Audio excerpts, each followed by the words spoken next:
Welcome back to Choice Academy. நான் உங்கள் ஜெயபால்.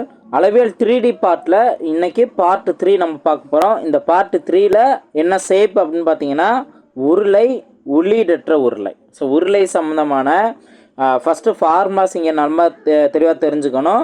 மொத்தம் 3 கேட்டகரி அப்படிங்கிறத நான் சொல்லியிருக்கேன். என்ன அப்படின்னா வளைபரப்பு, மொத்த புறப்பரப்பு, கன அளவு. ஸோ இந்த 3 பார்ட்டு தான் நம்ம தெரிஞ்சுக்கோம். ஸோ அதை ஒன் பை ஒன்னாக நம்ம பார்க்கலாம். இப்போ ஃபஸ்ட்டு இந்த உருளையோட வளைபரப்பு அப்படின்னு எடுத்துட்டோம்னா, அதாவது கர்வ்டு சர்ஃபேஸ் ஏரியா அப்படின்னு எடுத்துட்டோம்னா ரொம்ப சிம்பிளானதான். அதாவது ஒரு வட்டம் இருக்குது, உருளை அப்படிங்கிறதே கவனிங்க. கீழே ஒரு வட்டம்னு இருக்குது, அது ஒரு குறிப்பிட்ட ஹைட்டில் இருக்குது அப்படின்னா இதுதான் உருளை அப்படின்னு நம்ம எடுத்துக்கலாம். அப்போது நான் என்ன பண்ணுறேன் அப்படின்னா வட்டத்தோட சுற்றளவு என்ன 2πr.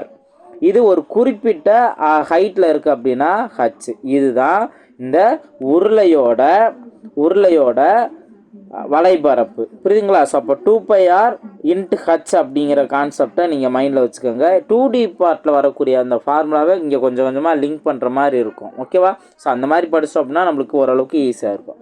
அதுக்கு அடுத்தது இதோட மொத்த புறப்பரப்பு அப்படின்னு நம்ம எடுத்துக்கிறோம். அதாவது டோட்டல் சர்ஃபேஸ் ஏரியா எடுத்துட்டோம்னா இந்த வளைபரப்போட நம்ம என்ன பண்ணுவோம் அப்படின்னா இதான் வளைபரப்பு. இந்த வளைபரப்போட 2 சுற்றளவை நம்ம ஆட் பண்ணணும். ஆட் பண்ணிங்க அப்படின்னா உங்களுக்கு 2πrh ப்ளஸ் 2 பரப்பு அப்படி நோட் பண்ணுமா. அப்போது 2πr² அப்படிங்க நோட் பண்ணுவோம். இதில் நம்ம 2πr காமன் எடுத்துட்டோம்னா ஹச் ப்ளஸ் இந்த இடத்துல ஹச் எக்ஸ்ட்ரா இருக்குது, இந்த இடத்துல வந்துட்டு ஒரு ஆர் எக்ஸ்ட்ரா இருக்குது. அப்போது இதுதான் இந்த உருளையோட மொத்த புறப்பரப்பு அப்படின்னு எடுத்துக்கலாம். ஓகே, நீங்கள் விரிவாக தெரிஞ்சுக்கணும் அவசியம் இல்லை. 2πr × h+r அப்படின்னு மைண்டில் வச்சுக்கோங்க. அதுக்கு அடுத்தது இதோட கன அளவு, உருளையோட கன அளவு அப்படின்னு எடுத்துட்டோம்னா πr². அதாவது இந்த பரப்பு இருக்கா, வட்டத்தோட பரப்பு நம்ம πr². இது ஒரு குறிப்பிட்ட ஹைட்டில் இருந்துச்சு அப்படின்னா அதான் உருளை. அப்போ πr² × h. வளைபரப்பு அப்படின்னு சொன்னாங்கன்னா வட்டத்தோட அந்த 2πrஓட ஹச்சை மல்டிபிள் பண்ணணும். கன அளவு அப்படின்னு சொன்னாங்கன்னா உருளையோட கன அளவு சொன்னாங்கன்னா வட்டத்தோட பரப்பளவில் ஹச்சை மல்டிபிள் பண்ணணும். ஸோ இந்த மாதிரி விஷயங்கள்லாம் கொஞ்சம் டிஃப்ரெண்ட் ஆங்கிளில் நீங்கள் யோசிக்கும் போது ஓரளவுக்கு நல்லா மைண்டில் நிற்கும். ஓகேவா? ஸோ இதை நீங்கள் பார்த்துக்கணும். அதுக்கு அடுத்தது இதோட உள்ளீடற்ற உருளை. ஓகேவா? உள்ளீடற்ற உருளையோட வளைபரப்பு அப்படின்னு எடுத்துட்டோம்னா நம்ம இதே கான்செப்ட் தான். அதாவது 2πr அப்படிங்கிற வரும்.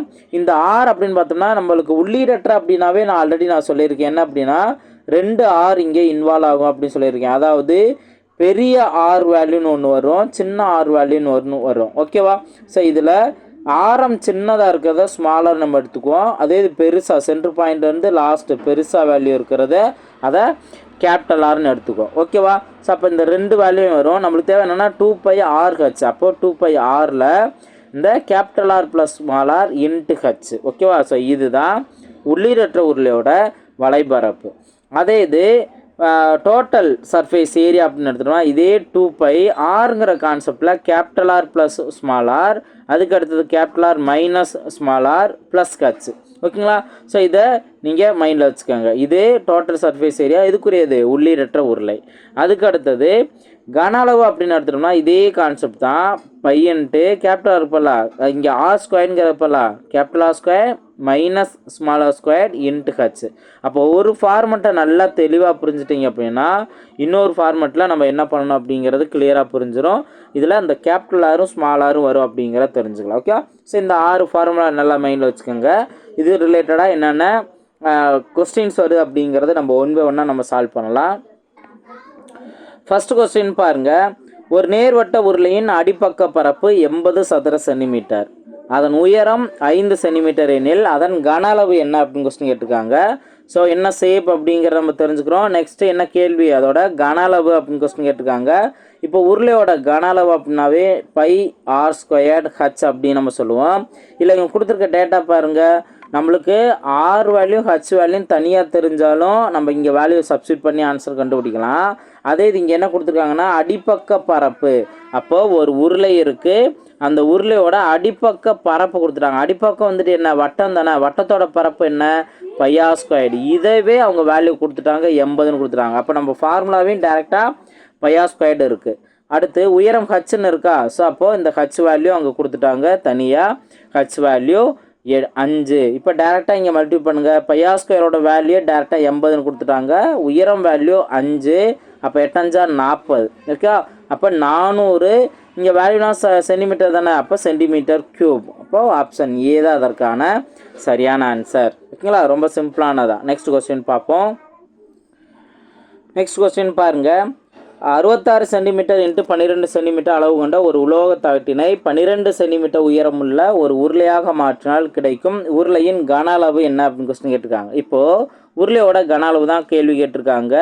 இதோட ஃபார்முலா நம்மளுக்கு தெரியும், pi R squared H. Okay, நம்மளுக்கு ஆர் வேல்யூ அல்லது ஹச் வேல்யூ இல்லை பையா ஸ்கொயரோட வேல்யூ ஏதாவது சம்திங் தெரிஞ்சு அப்படின்னா நம்ம அப்ளை பண்ணிடலாம். இப்போ இங்கே என்ன, ஒரு இந்த மாதிரி 66 × 12 அப்படின்னு கொடுத்தாங்கன்னா இது ஒரு செவ்வக வடிவம் அப்படிங்கிறத நம்ம எடுத்துக்கணும். ஓகேவா, இப்போ செவ்வக வடிவ தகட்டில் 66 சென்டிமீட்டர் நீளம், 12 சென்டிமீட்டர் அகலம். ஓகேவா, ஸோ இந்த உலோக தகட்டை தான் சுருட்டி என்ன பண்ணுறாங்க, 12 சென்டிமீட்டர் உயரமுள்ள ஒரு உருளையாக மாற்றிருக்காங்க. புரியுதுங்களா. ஸோ இதை நம்ம அப்படியே ரோல் பண்ணோம் அப்படின்னாவே உருளையாக மாறிடும்ல. அப்போ இதில் நம்ம என்ன தெரிஞ்சுக்கலாம் அப்படின்னா, ஹைட் வேல்யூ 12 சென்டிமீட்டர் சொன்னாங்களே, அப்போ இந்த அகலம் வேல்யூ அப்படியே வந்துடுது. ஓகேவா, அதுக்கு அடுத்தது இந்த கீழே இருக்க இந்த நீளம் 66 சென்டிமீட்டர் தான் சுருட்டும் போது ஒரு வட்டத்தோட சுற்றளவாக நம்மளுக்கு கிடச்சிரும். இந்த வேல்யூ 66 தான் இருக்கும், இந்த தகட்டோட நீளமும் 66 தான் இருக்கும். ஓகேவா, அப்போ இதிலேருந்து நம்ம என்ன பண்ணலாம், 2π ஆரோட வேல்யூ இந்த 66 அப்படின்னு நம்ம எடுத்துக்கலாம். இதிலேருந்து ஆர் வேல்யூ கண்டுபிடிக்கலாம். 2 × π வேல்யூ என்ன, 22/7 × r = 66. சிம்பிளை பண்ணுங்கள். 1 22 22, 3 22 66. இப்போது இதை தவிர்த்து வேறு எதையும் சிம்பிளை பண்ண முடியாது. டிவைடில் இருக்க 7 இந்த சைடு போகும்போது மல்டிபிளாக மாறும். அப்போ ஆர் வேல்யூ என்ன, 3 21. இந்த 2 ஈக்குவல் அந்த சைடு போகும்போது டிவைடாக மாறும். இதுதான் ஆரோட வேல்யூ. இப்போ வால்யூமில் சப்ஸ்டிட் பண்ணுங்கள். பை வேல்யூ 22/7 × ஆர் வேல்யூ தான் அவங்க என்ன சொல்லிட்டாங்க, நம்ம என்ன கண்டுபிடிச்சிருக்கோம், 21/2. ஆர் ஸ்கொயர்னால 2 டைம் நான் நோட் பண்ணிடுறேன். ஓகேவா, உயரம் வேல்யூ என்ன சொல்லியிருக்காங்க, 12 அப்படின்னு சொல்லியிருக்காங்க. இப்போ இதை சிம்பிளை பண்ணுங்கள். 1 7 3 21. அடுத்தது 1 2 6 12, 1 2 3 6. இப்போ நம்ம மல்டிபிள் பண்ண வேண்டிய நம்பர் 22 × 3 × 21 × 3. ஓகேவா, ஸோ இதை தான் நம்ம மல்டிபிள் பண்ணணும். 1 by 1 மல்டிபிள் பண்ணலாம். 3 9. ஓகே, 9 × 21. இப்போ 9 9 18. இந்த வேல்யூயை 22ஆல் நம்ம மல்டிபிள் பண்ணணும். இப்போ நான் ஃபஸ்ட்டு இந்த 22 2 × 11 பிரித்து 2ஆல் மல்டிபிள் பண்ணுறேன். 2ஆல் மல்டிபிள் பண்ணோம் அப்படின்னா 20 18 8 பேலன்ஸ் 1, 8 2 16 1 17 பேலன்ஸ் 1, 1 2 அப்போ 3ன்னு வரும். இப்போ 11ஆல் மல்டிபிள் பண்ணிக்கலாம். 8 அப்படியே வரும். இந்த 2ஐயும் ஆட் பண்ணிங்க அப்படின்னா 5. அப்போது இங்கே என்னென்னா 58ன்னு வரணும். 58 எங்கே இருக்குது, ஆப்ஷன் டியில் இருக்குது. அப்போ 4158 தான் இதோட கன அளவு. புரியுதுங்களா. ஸோ ஃபாஸ்ட்டாக நம்ம 2 டிஜிட், ஏன்னா ஒரே ஒரு டிஜிட் மட்டும் செக் பண்ணலான்னா லாஸ்ட் யூனிட் டிஜிட்டில் ஆப்ஷன் பியும் 8 இருக்குது, ஆப்ஷன் டியும் இருக்குது. அப்போ 2 டிஜிட் நம்ம கண்டுபிடிச்சோம் அப்படின்னாவே இதான் அதற்கான ஆன்சர் வரும் அப்படிங்கிறத நம்ம செக் பண்ணிடலாம். புரியுதுங்களா. நெக்ஸ்ட் கொஸ்டின் பார்ப்போம். நெக்ஸ்ட் கொஸ்டின் பாருங்கள். 1 சென்டிமீட்டர் ஆரமும் 5 சென்டிமீட்டர் உயரமும் கொண்ட ஒரு மர உருளையிலிருந்து அதிகபட்ச கன அளவு கொண்ட கோலம் வெட்டி எடுக்கப்படுகிறது எனில் அதன் கன அளவு என்ன அப்படின்னு கொஸ்டின் கேட்டிருக்காங்க. சப்போ நல்லா கொஸ்டினை கவனிக்கணும். ஒரு உருளையோட ஆரம் என்ன அப்படிங்கிறத அவங்க கொடுத்துட்டாங்க. உருளையோட ஆரம் என்ன, 1 சென்டிமீட்டர். ஓகேவா. அதே போல் உருளையோட உயரம் என்னன்னு சொல்லிட்டாங்க, உயரம் 5 சென்டிமீட்டர். இதுலேருந்து என்ன பண்ணுறாங்க அப்படின்னா அதிகபட்ச கன அளவு கொண்ட, அப்போ என்ன அப்படின்னா சென்டரில் இருந்து நீங்கள் பார்த்தீங்கன்னா ஒரு எல்லா இடத்தையும் டச் பண்ணுற மாதிரி ஒரு உருளை அப்படிங்கிறத ஒரு கோலம்ங்கிறத உருவாக்கியிருக்காங்க. இப்போ இந்த கோலத்தோட கன அளவு என்ன அப்படின்னு கேட்குறாங்க. இப்போ கோலத்தோட கன அளவு அப்படின்னு பார்த்தோம்னா நம்மளுக்கு 4/3 πr³ அப்படிங்கிறதான் இந்த கோலத்தோட கன அளவு. நல்லா மைண்டில் வச்சுக்கணும். இப்போ நம்ம இந்த வேல்யூ கோலத்தோட கன அளவு கண்டுபிடிக்கிறதுக்கு நம்ம ஆர் வேல்யூ மட்டும் தெரிஞ்சால் போதும்ல. இப்போ ஆர் வேல்யூ என்ன, அதிகபட்சம் அப்படின்னா இப்போ சென்டரில் இருந்து இந்த பாயிண்ட்டு, இப்போது உருளையோட இந்த 1 சென்டிமீட்டரும் இந்த கோலத்தோட இந்த ஆரமும் சமமாக இருக்கும். அப்போ ஆர் வேல்யூ இதுலேருந்தே நம்ம 1 சென்டிமீட்டருங்கிறத நம்ம புரிஞ்சுக்கலாம். அப்போ இதை மட்டுமே நம்ம இங்கே அப்ளை பண்ணால் போதும். அப்போ 4/3 பை ஆரோட வேல்யூ என்ன 1 கியூப் 1 கியூபோட வேல்யூ 1 தானே. அப்போ ஆன்சர் 4/3 பை அப்படிங்கிறதா நம்மளுக்கு தேவையான ஆன்சர். ஆப்ஷன் ஏ தான் அதற்கான சரியான ஆன்சர். புரியுதுங்களா? ஸோ கொஸ்டினை கரெக்டாக அண்டர்ஸ்டாண்ட் பண்ணணும். என்ன ஷேப்லேருந்து என்ன ஷேப்பு உருவாக்கியிருக்காங்க அப்படின்னு பார்க்கணும். அதுக்கு என்ன வேல்யூஸ் ஈக்குவலாக இருக்கும் அப்படிங்கிறத நம்ம புரிஞ்சுக்கணும். ஓகேவா? ஸோ நல்லா ப்ராக்டிஸ் பண்ணுங்கள். நெக்ஸ்ட் கொஸ்டின் பார்ப்போம். நெக்ஸ்ட் கொஸ்டின் பாருங்கள். ரேஷியோ கான்செப்ட் தான். 2 உருளையின் உயரங்களின் விகிதம் 1:2 மற்றும் அவற்றின் ஆரங்களின் விகிதம் 2:1 எனில் அவற்றின் கன அளவுகளின் விகிதம் என்ன? ஸோ இந்த மாதிரி உருளை கான்செப்டு, கூம்பு கான்செப்டில் அவங்க கன அளவு அப்படின்னு கேட்குறாங்கன்னா, நீங்கள் கன அளவு அப்படிங்கிறது 3 வேல்யூஸை நம்ம மல்டிபிள் பண்ணணும் அப்படின்னு அர்த்தம். புரிஞ்சுக்கோங்க. ஓகேவா? இது ஃபார்முலா வைஸும் சால்வ் பண்ணிடலாம் தான். நான் ஷார்ட்கட் சொல்லியிருக்கேன். ஏன்னா இதுக்கு முன்னாடி நான் ஷார்ட்கட் கோலம் இதுக்கும் சொல்லியிருக்கேன். அதே போல் கன செவ்வகம் இந்த மாதிரி கான்செப்ட்டுக்கு நான் ஷார்ட்கட் சொல்லியிருக்கேன். அதே போல் தான் இங்கேயும் ஷார்ட்கட் யூஸ் பண்ணலாம். என்ன அப்படின்னா, இங்கே மோஸ்ட்லி உருளையாக இருக்கட்டும் கூம்பாக இருக்கட்டும், அதில் உருளையோட விகிதத்தும் ஆரத்தோட விகிதத்தையும் தான் அவங்க கொடுப்பாங்க. ஓகேவா? ஸோ இந்த 2 விகிதத்தை வச்சு நம்ம பார்க்கலாம். என்ன அப்படின்னா, நீங்கள் ஆரம் 2 டைம் நோட் பண்ணுங்கள். இப்போது இதில் 2 அப்படிங்கிறது உருளையோட ஆரமா, அப்போ அந்த 2ங்கிறத நான் 2 டைம் நோட் பண்ணிடுறேன். ஓகேவா? அதே போல் இந்த சைடு 1 இருக்குல்ல, அப்போ அதையும் நான் 2 டைம் நோட் பண்ணிடுறேன். ஓகேவா? அதுக்கு அடுத்தது உயரம் இருக்குல்ல, ஸோ உயரத்தோட வீதத்தை இங்கே 1ன்னு இருக்குல்ல, உருளையோடது 1 தானே, அப்போ நான் 1 டைம், ஏன்னா மொத்தம் 3 வேல்யூ, ஏற்கனவே 2 டைம் நான் ஆரம் வேல்யூ நோட் பண்ணிட்டேன், ஒரே ஒரு டைம் உயரம், அப்போ மொத்தம் 3 வந்துடுது. ஓகேவா? அதே போல் தான் இங்கேயும் அந்த உயரம் வந்துட்டு 2வது உருளையோட உயரம் 2. ஓகேவா? இதை சிம்பிளை பண்ணால் நம்மளுக்கு தேவையான ஆன்சர் வந்துடும். டேரெக்டாக ஈஸியாக ஆன்சர் கண்டுபிடிச்சிடலாம். ஓகே? ஸோ சிம்பிளான ஒரு ஷார்ட்கட் இருக்குது, கரெக்டாக யூஸ் பண்ணுங்கள். ஓகேவா? கிளியராக புரிஞ்சுக்கணும். இப்போ இதே ஃபார்முலா நீங்கள் சப்ஸ்டியூட் பண்ணாலும் உங்களுக்கு இந்த வேல்யூ தான் வரும். இப்போ நீ அடித்து கொடுக்குற இந்த 2 கேன்சல் ஆயிரும். ஓரன் 2 ஈஸ்ட்டு ஓரன் 1, அப்போ 2:1ங்கிறது தான் இந்த கனளவோட விகிதம். ஆப்ஷன் சி தான் அதற்கான சரியான ஆன்சர். ஒரு வேளை ஃபார்முலா நீங்கள் அப்ளை பண்ணீங்க அப்படின்னா, உருளையோட கன அளவு என்ன? πr²h. இது உருளை. 2வது πr²h. இதில் எது காமனாக இருக்குது? பை வேல்யூ காமனாக இருக்குது. இப்போ நீங்கள் ஆர் 2 டைம் நோட் பண்ணணும், உயரம் 1 டைம் நோட் பண்ணணும். இதை தான் நான் டேரெக்டாகவே நான் சொல்லிட்டேன். சிம்பிளான ஒரு ஷார்ட்கட்லேயே ஆன்சர் கண்டுபிடிச்சிடலாம். ஓகேவா? இது உருளைக்கும் கூம்புக்கும் நல்லாவே செட் ஆகும். அதை கரெக்டாக நீங்கள் நல்லா ப்ராக்டிஸ் பண்ணிக்கோங்க, நோட் பண்ணி வைங்க. ஓகேவா? நெக்ஸ்ட் கொஸ்டின் பார்ப்போம். சார் நம்ம ப்ரீவியஸாக பார்த்தா அதே ட்ரிக்கு தான் இங்கேயும் நம்ம யூஸ் பண்ண போகிறோம். இரு உருளையின் ஆரங்கள் முறையே 3:5 என்ற விதத்திலும் அவற்றின் உயரங்கள் முறையே 2:3 என்ற விதத்தில் இருப்பின் அவற்றின் வளைபரப்புகளின் விகிதம் என்ன அப்படின்னு கொஸ்டின் கேட்டிருக்காங்க. இப்போ ரொம்ப சிம்பிளானதான். முன்னாடி பார்த்தீங்க அப்படின்னா இதே போல் ஆரத்தோட வீதமும் உயரத்தோட வீதமும் கொடுத்துட்டு கன அளவு கேட்டாங்க. ஓகேவா? ஸோ அப்போ கன அளவு அப்படிங்கிறம்போது நம்மளுக்கு 3 அளவை நம்ம இங்கே மல்டிபிள் பண்ணோம். பட் இங்கே வளைபரப்பு அப்படின்னு கேட்டிருக்காங்களா? ஸோ அப்போ இந்த மாதிரி பரப்பு, மொத்த பரப்போ வளைபரப்போ இந்த மாதிரி பரப்புன்னு கேட்டாங்கன்னா 2 வேல்யூ நம்ம மல்டிபிள் பண்ணுற மாதிரி இருக்கும். இப்போ என்ன 2 வேல்யூ எடுத்துக்கலாம்?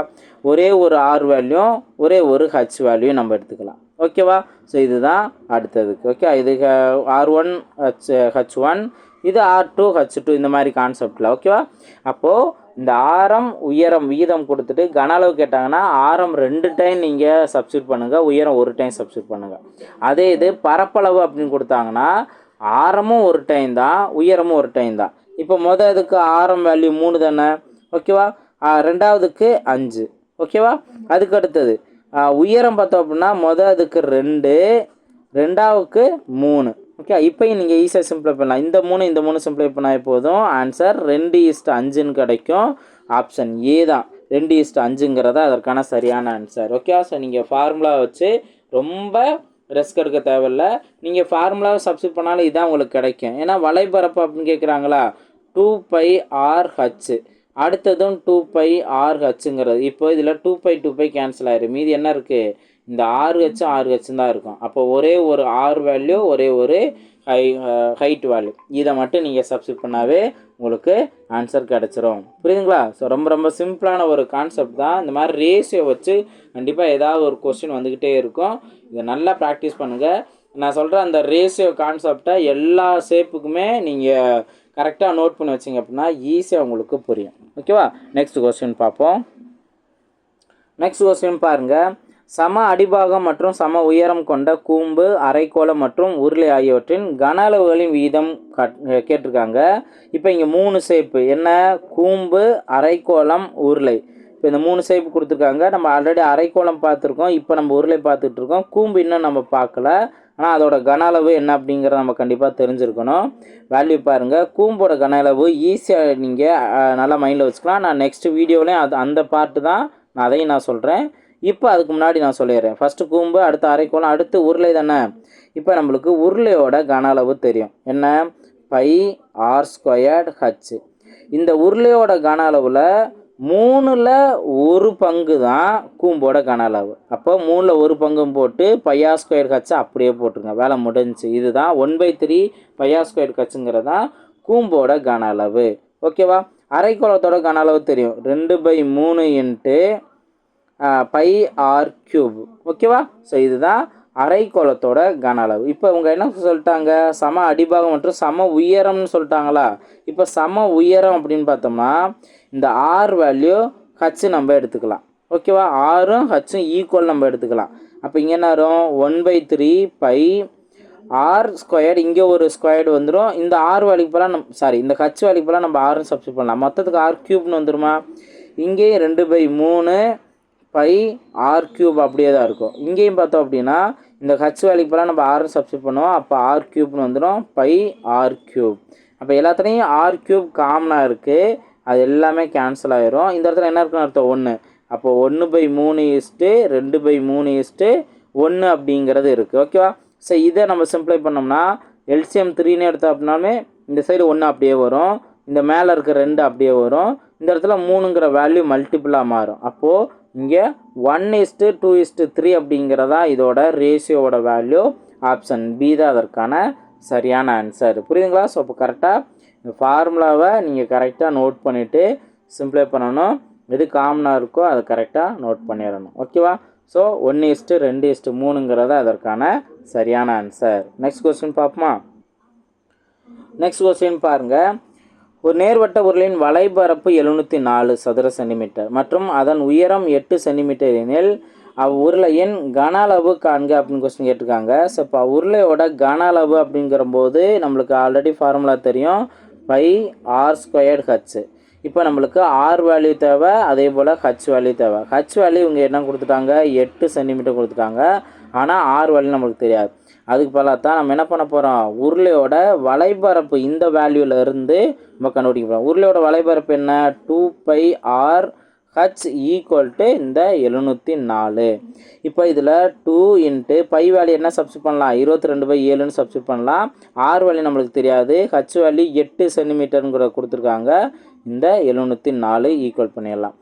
இப்போது 8ஆல் அடிச்சு கொடுத்தோம் அப்படின்னா 1/8. இங்கே 8/8 64, பேலன்ஸ் 6ன்னு வரும். மறுபடியும் 64 தானே, மறுபடியும் 8. ஓகேவா?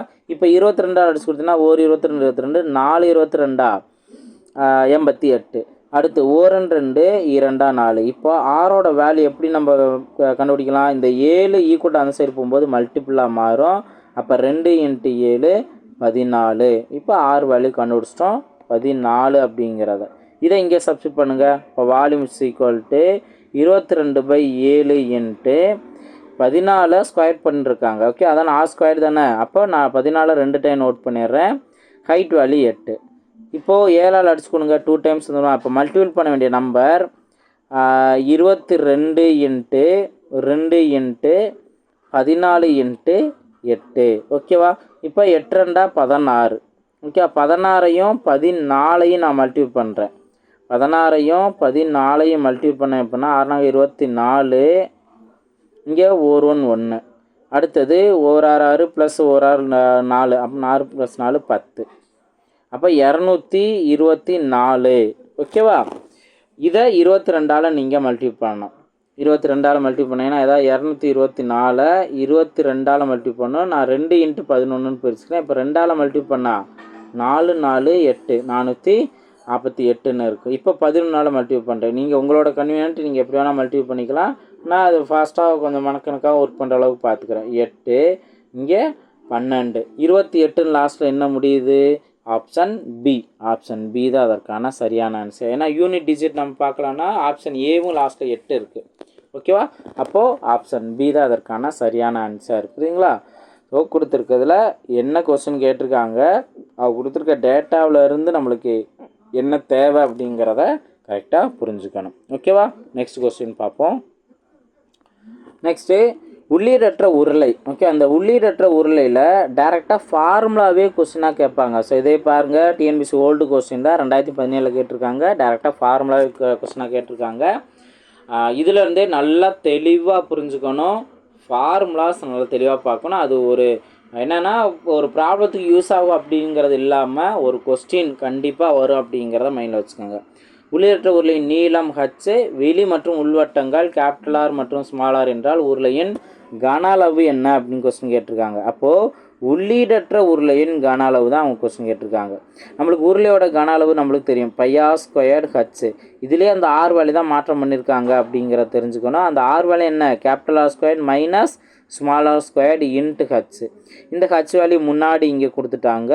அப்போ πh R² minus small r². இந்த ஆன்சர் ஆப்ஷன் பியில் இருக்குது. ஆப்ஷன் பி தான் அதற்கான சரியான ஆன்சர். புரியுதுங்களா? ஸோ கரெக்டாக ஃபார்முலாவையும் நம்ம நல்லா மைண்டில் வச்சுருக்கணும். ஓகேவா? நெக்ஸ்ட் கொஸ்டின் பார்ப்போம். நெக்ஸ்ட் கொஸ்டின் பாருங்கள். ஒரு உள்ளீடற்ற உருளையின் வெளிப்புற மற்றும் உட்புற ஆரங்களின் கூடுதல் 14 சென்டிமீட்டர் மற்றும் அதன் தடிமன் 4 சென்டிமீட்டர் ஆகும். உருளையின் உயரம் 20 சென்டிமீட்டர் எனில் அதனை உருவாக்க பயன்பட்ட பொருளின் கன அளவு என்ன அப்படின்னு கொஸ்டின் கேட்டிருக்காங்க. இப்போ இங்கே என்ன? உள்ளீடற்ற உருளையோட கன அளவு தான் இங்கே கொஸ்டின் கேட்டிருக்காங்க. அப்போ எப்பயும் போல் ஃபார்முலா என்ன வரும்? π into R² minus small r² into h தானே. இதுவே நீங்கள் ஒரு மாடிஃபை பண்ணுங்கள், a² மைனஸ் b². அதான் இங்கே அப்ளை பண்ணிங்க அப்படின்னா, அதாவது R plus capital R plus small R, அதுக்கப்புறம் capital R minus small R அப்படின்னு வருமா? Capital R plus small R, அது capital R minus small R into H அப்படிங்கிறது வரும். ஓகேவா? இப்போ இந்த இதை இப்படி நீங்கள் மாற்றிக்கிங்க அப்படிங்கன்னா தான் உங்களுக்கு ஓரளவுக்கு ஈஸியாக ஆன்சர் கண்டுபிடிக்கலாம். டேட்டாஸும் பாருங்களேன். இப்போது உட்புற மற்றும் வெளிப்புற ஆரங்களின் கூடுதல் 14 சென்டிமீட்டர் சொல்லிட்டாங்க. அப்போ கேபிட்டல் ஆர் ப்ளஸ் ஸ்மால் ஆரோட வேல்யூ அவங்க 14ன்னு கொடுத்துட்டாங்க. ஓகேவா? அதுக்கு அடுத்தது தடிமன் அப்படின்னு 4 சென்டிமீட்டர் கொடுத்துருக்காங்களா? அதாவது கேபிட்டல் ஆருக்கும் ஸ்மால் ஆருக்கும் உள்ள வித்தியாசம் தான் தடிமன். ஓகே, அப்போ அந்த வேல்யூ அவங்க 4 சென்டிமீட்டருங்கிறத கொடுத்துட்டாங்க. நெக்ஸ்ட்டு உயரம் வேல்யூ அவங்க 20ன்னு கொடுத்துட்டாங்க. புரியுதுங்களா? ஸோ அப்போ இந்த ஃபார்மெட்டுக்கு நீங்கள் மாற்றி வச்சிட்டிங்க அப்படின்னாவே உங்களுக்கு ரொம்ப ஈஸியாக இருக்கும். ஈஸியாக ஆன்சர் கண்டுபிடிச்சிடலாம். இப்போ இங்கே என்ன? பை வேல்யூவில் எந்த மாற்றமும் இல்லை. ஆப்ஷன் கவனிங்க, எந்த மாற்றமும் இல்லை, அதை அப்படியே வச்சுக்கலாம். இப்போ கேபிட்டல் ஆர் ப்ளஸ் ஸ்மால் ஆரோட வேல்யூ 14 நம்மளுக்கு தெரியும். அதுக்கு அடுத்தது கேபிட்டல் ஆர் மைனஸ் ஸ்மால் ஆரோட வேல்யூ 4ன்னு தெரியும். நெக்ஸ்ட்டு ஹச்சோட வேல்யூ 20. இப்போ இதை மட்டும் மல்டிபிள் பண்ணுங்கள். 14 இன்ட்டு 4 40 ப்ளஸ்ஸு 4 16 56. 56 into 20 56 into 2 112. இந்த ஒரு 0, அப்போது 112 0 பை 1120 பை. ஆப்ஷன் பி தான் அதற்கான சரியான ஆன்சர். புரியுதுங்களா? ஸோ கரெக்டாக நம்ம இந்த ஃபார்முலாவை இந்த மாதிரி மாடிஃபை பண்ணி வச்சிட்டிங்க அப்படின்னா உங்களுக்கு ஓரளவுக்கு ஈஸியாக இருக்கும். இது தனித்தனியாக capital R small R value கொடுத்தாலுமே கூட நம்ம இந்த மாதிரி வச்சு சப்ஸ்டிட் பண்ணி ஆன்சர் கண்டுபிடிக்கலாம். ஓகே, ஸோ அதே போல் டேட்டாவும் நல்லா தெளிவாக புரிஞ்சுக்கணும். ஓகேங்களா? ஸோ ஃபார்முலாக்கு தான் இங்கே வேலை. 2Dயாக இருக்கட்டும் 3Dயாக இருக்கட்டும், அதே போல் கூட்டுத்தொடர் வரிசை பெருக்குத்தொடர் வரிசை, இந்த இதுக்குமே ஃபார்முலா நல்லா கிளியராக தெரிஞ்சு வச்சுக்கோங்க. கண்டிப்பாக உங்களுக்கு ரொம்பவே யூஸ்ஃபுல்லாக இருக்கும். ஓகேவா? நெக்ஸ்ட் கொஸ்டின் பார்ப்போம். நெக்ஸ்ட் கொஸ்டின் பாருங்கள். ஒரு உள்ளீடற்ற மர உருளையின் வெளிப்புற ஆரம் மற்றும் நீளம் முறையே 16 சென்டிமீட்டர் மற்றும் 13 சென்டிமீட்டர் ஆகும். அதன் தடிமன் 4 சென்டிமீட்டர் எனில் உருளையின் மொத்த புறப்பரப்பு காண்க அப்படின்னு கொஸ்டின் கேட்டிருக்காங்க. இப்போ உருளையோட மொத்த புறப்பரப்பு டோட்டல் சர்ஃபேஸ் ஏரியா இந்த வேல்யூ கேட்டிருக்காங்க. அப்போது ஃபார்முலா என்ன அப்படின்னா 2π into capital R plus small R, next capital R minus small R plus H. இதுதான் அதற்கான ஃபார்முலா. நல்லா மைண்டில் வச்சுக்கணும். ஏன்னா ஃபார்முலா தெரிஞ்சிருந்தால் மட்டும்தான் நம்ம 2D பார்ட்டு 3D பார்ட்டு நம்ம டச் பண்ண முடியும். ஓகேவா? ரைட். இப்போ இங்கே கொடுத்துருக்க டேட்டாஸ்லாம் நல்லா கவனிங்க. ஃபஸ்ட்டு உருளையோட வெளிப்புற ஆரம் கேபிட்டல் ஆரோட வேல்யூ இந்த 16 கொடுத்துட்டாங்க. அப்போது கேபிட்டல் ஆரோட வேல்யூ 16. அதுக்கடுத்து நீளம்னு கொடுத்துருக்காங்களே, அப்போது உருளையோட அந்த நீளம் தான் கொடுத்துருக்காங்க. உருளையோட நீளத்தை நம்ம என்னன்னு சொல்லுவோம், ஹச்சுன்னு சொல்லுவோம். அப்போ அந்த ஹச்சோட வேல்யூ 13 சென்டிமீட்டருங்கிறத கொடுத்துருக்காங்க. நெக்ஸ்ட்டு தடிமன் அப்படின்னு சொல்லியிருக்காங்களே, நீங்கள் தடிமனை டேரெக்டாக கேபிட்டல் ஆர் மைனஸ் ஸ்மால் ஆர்னு எடுத்துக்கோங்க. 4 சென்டிமீட்டர். இது போன நம்ம ப்ராப்ளத்துலேயே நம்ம பார்த்துருக்கோம். இதை வச்சு நம்ம ஆன்சர் கண்டுபிடிக்கலாம். மொத்த புறப்பரப்பு அப்போது 2 × 22/7 இன்ட்டு கேபிட்டல் ஆரோட வேல்யூ. இப்போ நம்மளுக்கு ஸ்மால் ஆரோட வேல்யூ தெரியாது. அப்போ என்ன பண்ணலான்னா, இந்த தடிமன் வேல்யூவை கேபிட்டல் ஆர்லேருந்து மைனஸ் பண்ண அப்படின்னா நம்மளுக்கு ஸ்மால் ஆர் கிடச்சிரும். அதானே, நீங்கள் அந்த ஷேப் வச்சே நீங்கள் மைனஸ் பண்ணாலும் 16 - 4 12ன்னு கிடைக்கும். இப்போ வேல்யூலாம் சப்ஸ்டிட் பண்ணுங்கள். கேபிட்டல் ஆரோட வேல்யூ 16, ஸ்மால் ஆரோட வேல்யூ 12. இங்கே கேபிட்டல் ஆரும் ஸ்மால் ஆரும் மைனஸ் பண்ண வேல்யூவே டேரெக்டாக நம்மளுக்கு 4ன்னு தெரியும். ப்ளஸ் ஹச்சோட வேல்யூ 13. ஓகேவா? அப்போ 2 × 22/7 இன்ட்டு 16 + 12 28 இன்ட்டு 4 + 13 17. ஓகேவா? இப்போது 1 7 4 28. இப்போது நீங்கள் ஆப்ஷனை கவனிச்சிங்கனாவே யூனிட் டிஜிட் எல்லாத்துலேயுமே மாறி இருக்குது. அப்போ நம்ம யூனிட் டிஜிட்டை மட்டுமே வச்சு செக் பண்ணலாம். 2 4 4 நாங்கள் 16. இப்போ 16ல் யூனிட் டிஜிட் இங்கே 6 இருக்குது, இங்கே 7 இருக்குது. 6 42. அப்போ லாஸ்ட்டில் 2 வரும். லாஸ்ட்டில் எங்கே வருது, ஆப்ஷன் பியில் மட்டும்தான் இந்த 2ன்னு வருது. அப்போது ஆப்ஷன் பி 2992 அப்படிங்கிறது தான் இதோட மொத்த புறப்பரப்பு. புரியுதுங்களா? ஸோ பெரிய நம்பராக இருக்குன்ட்டு ஃபுல்லாக நம்ம மல்டிபிள் பண்ணல. நான் மோஸ்ட்லி மல்டிபிள் பண்ணும்போது யூனிட் டிஜிட் என்ன வருது அப்படிங்கிற பார்ப்பேன். அதே போல் ஒரு 2 ஆப்ஷனில் யூனிட் டிஜிட் ஒரே மாதிரி இருந்துச்சு அப்படின்னா அடுத்த நம்பர் என்ன அப்படிங்கிற நம்ம பார்க்குறோம். ஸோ இது எப்பயுமே இந்த மைண்டில் இருக்கணும். இது மூலமா நம்மளுக்கு ஒரு 10 செகண்ட் மிச்சமாகுது அப்படின்னா அது கண்டிப்பாக எக்ஸாம் ஹாலில் ரொம்பவே யூஸ்ஃபுல்லாக இருக்கும். மற்ற டிஃபிகல்ட்டான ப்ராப்ளத்துக்கு யூஸ்ஃபுல்லாக நம்ம ஆன்சர் கண்டுபிடிக்கலாம். ஓகேவா? ஸோ இதை நல்லா தெளிவாக பாருங்கள். நெக்ஸ்ட் ஸ்டெப் பார்ப்போம். இதோடைய கம்ப்ளீட் ஆயிடுச்சு. ஸோ கண்டிப்பாக இந்த உருளை சம்மந்தமாக அதே போல் உள்ளீடற்ற உருளை சம்மந்தமாக நம்ம நிறையா மாடல்ஸ் நம்ம பார்த்துருக்கோம். மெயினாக எல்லா ஃபார்முலாஸும் நம்ம தெளிவாக நம்ம பார்த்துட்டோம். ஸோ இதை கரெக்டாக நீங்கள் ப்ராக்டிஸ் பண்ணிங்க அப்படின்னாவே உங்களுக்கு ஈஸியாக எந்த ஷேப்புக்கு 3D கான்செப்டில் எந்த ஷேப் கொஸ்டின் கேட்டாலும் உங்களால் ஆன்சர் கண்டுபிடிக்க முடியும். இன்னும் ஒரே ஒரு பார்ட், அதாவது கூம்பு அடுத்து கூம்பின் இடைக்கண்டம் அப்படின்னு இருக்கும். ஓகே, ஸோ இந்த 2 ஷேப் நல்லா தெளிவாக பார்த்துட்டோம் அப்படின்னாவே ஆல்மோஸ்ட் எல்லாமே கம்ப்ளீட் ஆயிரும். நம்ம 3D பார்ட்டும் நல்லா ப்ரிப்பேர் ஆகிடலாம். இதிலேருந்தே நீங்கள் நல்லா கிளியராக புரிஞ்சுக்கணும். ஃபார்முலாஸ் அப்படிங்கிறதான் ரொம்ப முக்கியமான ரோல் இந்த 2D 3D பார்ட்டை பொறுத்த வரைக்கும். ஃபார்முலாவை நம்ம எதுக்கோ டைம் ஸ்பெண்ட் பண்ணுறோம். இந்த ஃபார்முலாஸ்க்கு ஒரு வீக்லி ஒன்ஸு ஒரு ½ அன் ஹவர் போக பார்த்தோமா ஒரு 10 மினிட்ஸ் ஸ்பெண்ட் பண்ண அப்படின்னாவே போதும். அதுவே போதுமானது. நல்லா ரிவைஸ் பண்ணிடலாம். ஓகேங்களா? ஸோ அதே போல் ப்ராப்ளம்ஸ் ஒர்க் அவுட் பண்ணும்போது ஃபார்முலாஸ் இருந்தது அப்படின்னா அந்த 2D 3D பார்ட்டில் ஃபார்முலாஸ் எழுதி ப்ராக்டிஸ் பண்ணுங்கள். ஓகேங்களா? ஸோ நல்லா ப்ராக்டிஸ் பண்ணுங்கள். அடுத்தடுத்த வீடியோவில் மீட் பண்ணலாம். தேங்க்யூ.